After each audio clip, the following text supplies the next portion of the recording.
श्री सीताराम चंद्राभ्याम नमः। अयोध्या कांड 14वां सर्ग। कैकई का राजा को सत्य पर दृढ़ रहने के लिए प्रेरणा देकर अपने वरों की पूर्ति के लिए दुराग्रह दिखाना। महर्षि वशिष्ठ का अंतःपुर के द्वार पर आगमन और सुमंत्र को महाराज के पास भेजना। राजा की आज्ञा से सुमंत्र का श्री राम को बुलाने के लिए जाना। इक्ष्वाकु नंदन राजा दशरथ पुत्र शोक से पीड़ित हो पृथ्वी पर अचेत पड़े थे और वेदना से छटपटा रहे थे।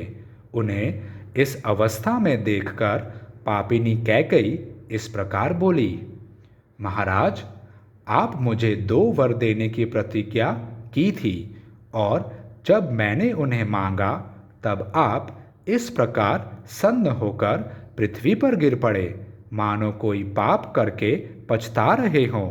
यह क्या बात है? आपको सत्पुरुषों की मर्यादा में स्थिर रहना चाहिए। धर्मज्ञ पुरुष सत्य को ही सबसे श्रेष्ठ धर्म बतलाते हैं। उस सत्य का सहारा लेकर मैंने आपको धर्म का पालन करने के लिए ही प्रेरित किया है। पृथ्वीपति राजा शैब्य ने बाज पक्षी को अपना शरीर देने की प्रतिज्ञा करके उसे दे ही दिया और देकर उत्तम गति प्राप्त कर ली। इस प्रकार तेजस्वी राजा अलर्क ने वेदों के पारंगत विद्वान ब्राह्मण को उसके याचना करने पर मन में खेद न लाते हुए अपनी दोनों आंखें निकालकर दे दी थीं। सत्य को प्राप्त हुआ समुद्र सत्य का ही अनुसरण करने के कारण पर्व आदि के समय भी अपनी छोटी सी सीमा तट भूमि का भी उल्लंघन नहीं करता। सत्य ही प्रणव रूप शब्द ब्रह्म है। सत्य में ही धर्म प्रतिष्ठित है। सत्य ही अविनाशी वेद है और सत्य से ही पर ब्रह्म की प्राप्ति होती है। इसलिए यदि आपकी बुद्धि धर्म में स्थित है तो सत्य का अनुसरण कीजिए। साधु शिरोमणे, मेरा मांगा हुआ वह वर सफल होना चाहिए, क्योंकि आप स्वयं ही उस वर के दाता हैं। धर्म के ही अभीष्ट फल की सिद्धि के लिए तथा मेरी प्रेरणा से भी आप अपने पुत्र श्री राम को घर से निकाल दीजिए। मैं अपने इस कथन को 3 बार दोहराती हूँ। आर्य, यदि मुझसे की हुई इस प्रतिज्ञा का आप पालन नहीं करेंगे तो मैं आपसे परित्यक्त होकर आपके सामने ही अपने प्राणों का परित्याग कर दूंगी। इस प्रकार कैकई ने जब निशंक होकर राजा को प्रेरित किया तब वे उस सत्य रूपी बंधन को वैसे ही नहीं खोल सके, उस बंधन से अपने को उसी तरह नहीं मुक्त कर सके जैसे राजा बलि इंद्र प्रेरित वामन के पाश से अपने को मुक्त करने में असमर्थ हो गए थे। 2 पहियों के बीच में फंसकर वहां से निकलने की चेष्टा करने वाले गाड़ी के बैल की भांति उनका हृदय उद्भ्रांत हो उठा था और उनके मुख की कांति भी फीकी पड़ गई थी। अपने विकल नेत्रों से कुछ भी देखने में असमर्थ से होकर भूपाल दशरथ ने बड़ी कठिनाई से धैर्य धारण करके अपने हृदय को संभाला और कैकई से इस प्रकार कहा, पापिनी, मैंने अग्नि के समीप सांगुष्ठम ते ग्रभणामि सौभगत्वाय हस्तम इत्यादि वैदिक मंत्र का पाठ करके तेरे जिस हाथ को पकड़ा था उसे आज छोड़ रहा हूँ। साथ ही तेरे और अपने द्वारा उत्पन्न हुए तेरे पुत्र का भी त्याग करता हूँ। देवी, रात बीत गई। सूर्योदय होते ही सब लोग निश्चय ही श्री राम का राज्याभिषेक करने के लिए मुझे शीघ्रता करने को कहेंगे। उस समय जो सामान श्री राम के अभिषेक के लिए जुटाया गया है, उसके द्वारा मेरे मरने के बाद श्री राम के हाथ से मुझे जलांजलि दिलवा देना, परंतु अपने पुत्र सहित तू मेरे लिए जलांजलि न देना। पापाचारिणी, यदि तू श्री राम के अभिषेक में विघ्न डालेगी तो तुझे मेरे लिए जलांजलि देने का कोई अधिकार न होगा। मैं पहले श्री राम के राज्याभिषेक के समाचार से जो जन समुदाय का हर्षोल्लास से परिपूर्ण उन्नत मुख देख चुका हूँ, वैसा देखने के पश्चात आज पुनः उसी जनता के हर्ष और आनंद से शून्य नीचे लटके हुए मुख को मैं नहीं देख सकूंगा। महात्मा राजा दशरथ के कैकेयी से इस तरह की बातें करते करते ही चंद्रमा और नक्षत्र मालाओं से अलंकृत वह पुण्यमयी रजनी बीत गई और प्रभात काल आ गया। तदंतर बातचीत के मर्म को समझने वाली पापाचारिणी कैकेयी रोष से मूर्छित सी होकर राजा से पुनः कठोर वाणी में बोली, राजन, आप विष और शूल आदि रोगों के समान कष्ट देने वाले ऐसे वचन क्यों बोल रहे हैं? इन बातों से कुछ होने जाने वाला नहीं है। आप बिना किसी क्लेश के अपने पुत्र श्री राम को यहाँ बुलवाइए, मेरे पुत्र को राज्य पर प्रतिष्ठित कीजिए और श्री राम को वन में भेजकर मुझे निष्कंटक बनाइए, तभी आप कृतकृत्य हो सकेंगे। तीखे कोड़े की मार से पीड़ित हुए उत्तम अश्व की भांति कैकेयी द्वारा बारंबार प्रेरित होने पर व्यथित हुए राजा दशरथ ने इस प्रकार कहा, मैं धर्म के बंधन में बंधा हुआ हूँ, मेरी चेतना लुप्त होती जा रही है, इसलिए इस समय मैं अपने धर्मपरायण परम प्रिय ज्येष्ठ पुत्र श्री राम को देखना चाहता हूँ। उधर जब रात बीती, प्रभात हुआ, सूर्य देव का उदय हो गया और पुण्य नक्षत्र के योग में अभिषेक का शुभ मुहूर्त आ पहुँचा। उस समय शिष्यों से घिरे हुए शुभ गुण संपन्न महर्षि वशिष्ठ अभिषेक की आवश्यक सामग्रियों को संग्रह करके शीघ्रतापूर्वक उस श्रेष्ठपुरी में आए। उस पुण्य वेला में अयोध्या की सड़कें झाड़ बुहार कर साफ की गई थी और उन पर जल का छिड़काव हुआ था। सारी पुरी उत्तम पताकाओं से सुशोभित थी। वहाँ के सभी मनुष्य हर्ष और उत्साह से भरे हुए थे। बाजार और दुकानें इस तरह सजी हुई थी कि उनकी समृद्धि देखते ही बनती थी। सब और महान उत्सव हो रहा था। सारी नगरी श्री रामचंद्र जी के अभिषेक के लिए उत्सुक थी। चारों ओर चंदन, अगर और धूप की सुगंध व्याप्त हो रही थी। इंद्र नगरी अमरावती के समान शोभा पाने वाली उस पुरी को पार करके श्रीमान वशिष्ठ जी ने राजा दशरथ के अंतःपुर का दर्शन किया, जहाँ सहस्त्रों ध्वजाएं फहरा रही थीं। नगर और जनपद के लोग वहाँ भरे हुए थे। बहुत से ब्राह्मण उस स्थान की शोभा बढ़ाते थे। छड़ीदार राजसेवक तथा सजे सजाए सुंदर घोड़े वहाँ अधिक संख्या में उपस्थित थे।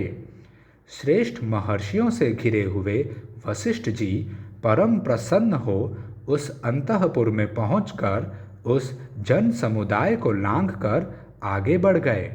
वहाँ उन्होंने महाराज के सुंदर सचिव तथा सारथी सुमंत्र को अंतःपुर के द्वार पर उपस्थित देखा, जो उसी समय भीतर से निकले थे। तब महातेजस्वी वशिष्ठ ने परम चतुर सूत पुत्र सुमंत्र से कहा, सूत, तुम महाराज को शीघ्र ही मेरे आगमन की सूचना दो। उन्हें बताओ कि श्री राम के राज्याभिषेक के लिए सारी सामग्री एकत्र कर ली गई है। ये गंगा जल से भरे कलश रखे हैं। इन सोने के कलशों में समुद्रों से लाया हुआ जल भरा हुआ है। यह गूलर की लकड़ी का बना हुआ भद्रपीठ है जो अभिषेक के लिए लाया गया है। इसी पर बिठाकर श्री राम का अभिषेक होगा।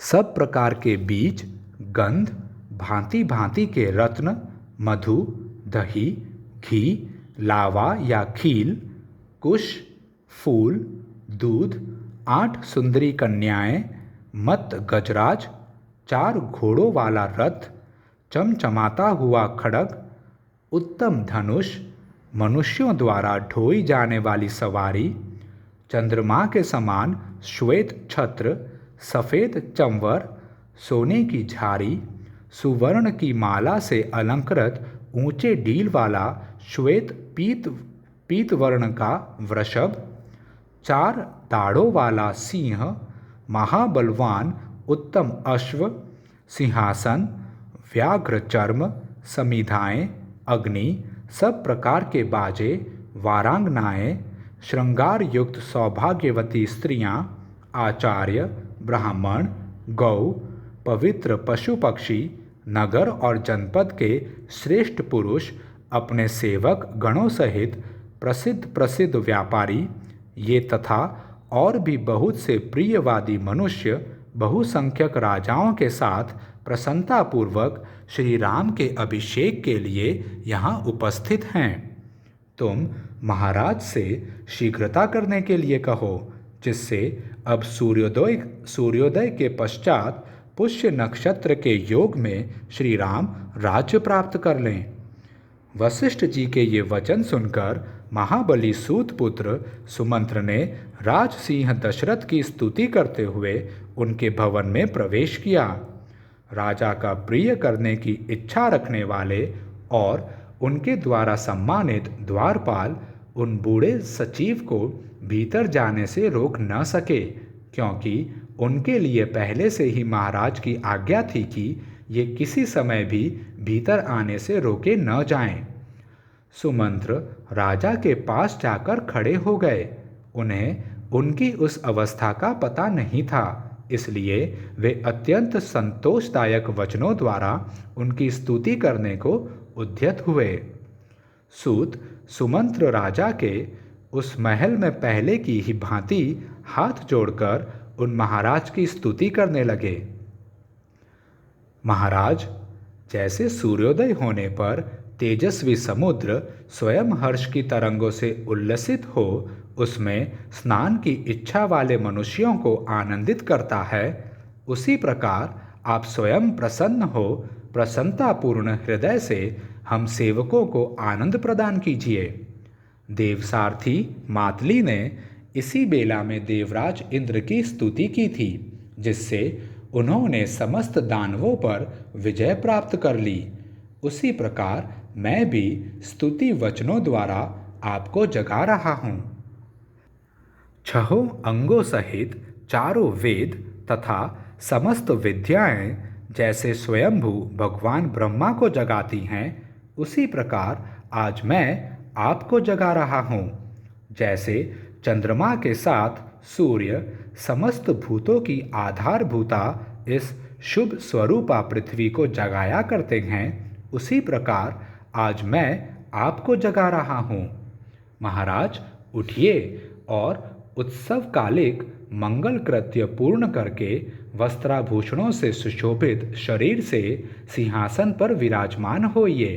फिर मेरु पर्वत से ऊपर उठने वाले सूर्यदेव के समान आपकी शोभा होती रहे। ककुत्स्थ कुलनंदन, चंद्रमा, सूर्य, शिव, कुबेर, वरुण, अग्नि और इंद्र आपको विजय प्रदान करें। राजसिंह, भगवती रात्रि देवी विदा हो गई। आपने जिसके लिए आज्ञा दी थी, आपका वह सारा कार्य पूर्ण हो गया। इस बात को आप जान लें और इसके बाद जो अभिषेक का कार्य शेष है उसे पूर्ण करें। श्री राम के अभिषेक की सारी तैयारी हो चुकी है। नगर और जनपद के लोग तथा मुख्य व्यापारी भी हाथ जोड़े हुए उपस्थित हैं। राजन, ये भगवान वशिष्ठ मुनि ब्राह्मणों के साथ द्वार पर खड़े हैं, अतः श्री राम के अभिषेक का कार्य आरंभ करने के लिए शीघ्र आज्ञा दीजिए। जैसे चरवाहों के बिना पशु, सेनापति के बिना सेना, चंद्रमा के बिना रात्रि और सांड के बिना गौओं की शोभा नहीं होती, ऐसी ही दशा उस राष्ट्र की हो जाती है जहाँ राजा का दर्शन नहीं होता है। सुमंत्र के इस प्रकार कहे हुए सांत्वनापूर्ण और सार्थक वचन को सुनकर राजा दशरथ पुनः शोक से ग्रस्त हो गए। उस समय पुत्र के वियोग की संभावना से उनकी प्रसन्नता नष्ट हो चुकी थी। शोक के कारण उनके नेत्र लाल हो गए थे। उन धर्मात्मा श्रीमान नरेश ने एक बार दृष्टि उठाकर सूत की ओर देखा और इस प्रकार कहा, तुम ऐसी बातें सुनाकर मेरे मर्म स्थानों पर और अधिक आघात क्यों कर रहे हो? राजा के ये करुण वचन सुनकर और उनकी दीन दशा पर दृष्टिपात करके सुमंत्र हाथ जोड़े हुए उस स्थान से कुछ पीछे हट गए। जब दुख और दीनता के कारण राजा स्वयं कुछ भी न कह सके, तब मंत्रणा का ज्ञान रखने वाली कैकेयी ने सुमंत्र को इस प्रकार उत्तर दिया। सुमंत्र, राजा रात भर श्री राम के राज्याभिषेक जनित हर्ष के कारण उत्कंठित होकर जागते रहे हैं। अधिक जागरण से थक जाने के कारण इस समय इन्हें नींद आ गई है। अतः सूत, तुम्हारा भला हो, तुम तुरंत जाओ और यशस्वी राजकुमार श्री राम को यहाँ बुला लाओ। इस विषय में तुम्हें कोई अन्यथा विचार नहीं करना चाहिए। तब सुमंत्र ने कहा, भामिनी, मैं महाराज की आज्ञा सुने बिना कैसे जा सकता हूँ?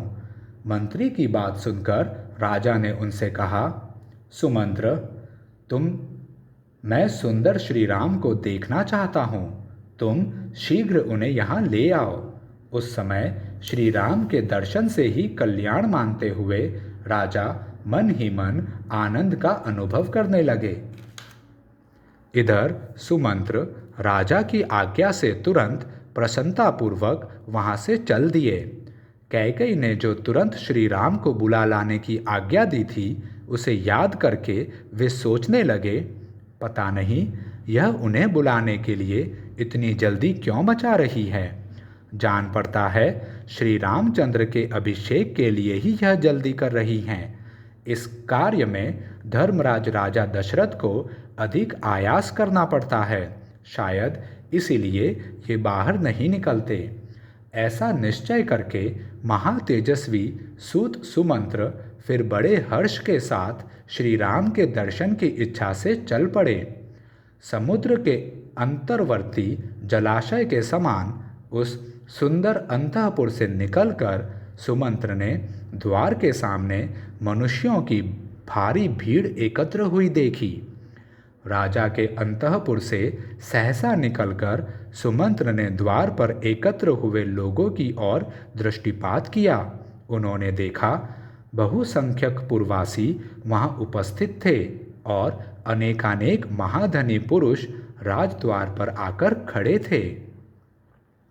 इस प्रकार श्री वाल्मीकि निर्मित आर्ष रामायण आदि काव्य के अयोध्या कांड में 14वां सर्ग पूरा हुआ। जय श्री राम।